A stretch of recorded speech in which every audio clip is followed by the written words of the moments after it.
안녕하세요. 오부장입니다. 오늘은 원가에 대해서 쉬운 설명을 하려고 자료를 준비했어요. 바로 들어갈게요. 자, 원가는 특정 목적을 위해서 투여한 재화의 금액, 이렇게 얘기하는데요. 한마디로 우리가 팔려고 사온 금액, 매입한 원래 금액을 회계에 기장하면 됩니다. 다시 설명드려보면, 보통 회사에서는 이제 상품을 팔기도 하고, 제품을 팔기도 하고, 뭐 이런 재화가 있고, 예전에는 뭐 용역 서비스들을 할 수가 있겠죠. 일단은 이제 매입 원가라고 하는 거는 보통 상품을 판매 목적으로 사왔을 때 상품의 매입가입니다. 이거는 나중에 상품 매출과 대응하는 원가인 것입니다. 뒤에서 또 같이 한 번 더 설명드릴게요. 그 다음에 제품 원가, 제품, 즉 생산을 하는 거죠. 만들어서 파는 회사 같은 경우에는 제품을 판매 목적으로 투여한 재료비, 노무비, 경비들을 합쳐서 제품 원가로 합니다. 이거는 제품 매출과 대응을 하게 되어 있습니다. 그래서 제품 원가 같은 경우에는 죄송합니다. 직접 원가가 있겠죠. 이거는 원가 대상별로 이렇게 분리를 하고 어떤 걸 만들기 위해서 이 재료가 필요해 라고 분리를 하거나 그 재료를 추적할 수가 있는 것들, 주로는 재료비일 거예요. 그 다음에 간접 원가, 이거는 원가 대상별로 분리되거나 추적이 불가능한 노무비나 경비, 어떠한 하나의 제품만 만드는 노무비가 있다면 뭐 직접 원가를 볼 수 있겠지만 뭐 이것도 저것도 여러 제품들을 한 번에 만들어낼 수도 있겠죠. 노무비는 또 공통되는 각종 경비들이 있을 거예요. 뭐 공장의 수도 광열비도 있을 테고 뭐 등등등. 그래서 직접과 간접을 나눠서 관리를 할 수 있어요. 또 하나는 매출 원가, 이건 손익 전체를 봤을 때 이제 매출을 목적으로 투여한 재화의 금액, 매입 상품이든 제품이든 이 원가를 다 더해서 매출 대비 원가가 몇 프로인지를 확인하는 거죠. 그 다음에 여러분들 많이 들어보셨을 재고자산. 재고자산이라는 거는 회사가 판매를 위해서 보유 중인 자산입니다. 그래서 재무상태표의 자산란에 들어가 있어요. 이제 단어는 아시다시피 상품, 이거는 완제품, 완전히 다 만들어진 완제품을 구매해서 마진, 그냥 유통만 하는 거예요. 마진을 더해서 판매하는 거, 즉 사온 거. 그 다음에 제품은 원재료를 구매해서 생산 공정을 통해서 제조한 완성품, 즉 우리 회사가 만든 거. 그 다음에 반제품, 이거는 제품의 일부 공정이 맞춰져서 완성품 또는 부분품, 사실 판매가 가능해요. 완전히 다 만든 건 아닌데 누군가가 사가지고 가서 또 완제품을 만들 수도 있기 때문에 팔 수도 있어요. 그래서 일부 만든 거.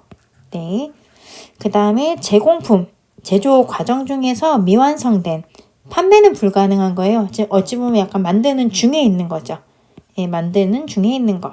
원재료, 제품 생산에 들어가는 가장 원시적인 재료인 거죠. 구매한 재료. 예를 들어서 빵을 만든다, 뭐 케이크를 만든다고 했을 때에는 밀가루가 원재료가 될 수 있겠죠. 뭐 밀가루나 파우더나 뭐 초콜릿 뭐 이런 것들. 그다음에 제공품. 이거는 반죽 중에 있는 거예요. 이거는 제공품. 그다음에 반제품. 반죽을 해서 뭐 케이크 시트를 만들 수도 있고 뭐 빵 같은 거면 생지라고 해서 아마 프랜차이즈들은 생지를 만들어서 각 매장들로 보내줄 거예요. 그래서 반제품, 즉 판매도 가능하고 반만 만들어진 제품이죠.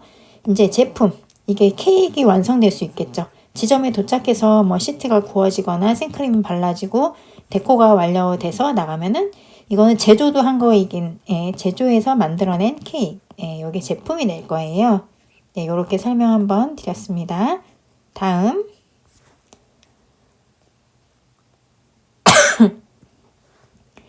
그다음에 재고자산에 대한 평가가 중요해요. 네, 뭐 여러 평가법이 있겠지만 가장 흔하게 쓰는 선입선출법에 대해서 먼저 매입한 거 순서대로 이제 나갔다고 보는 거예요.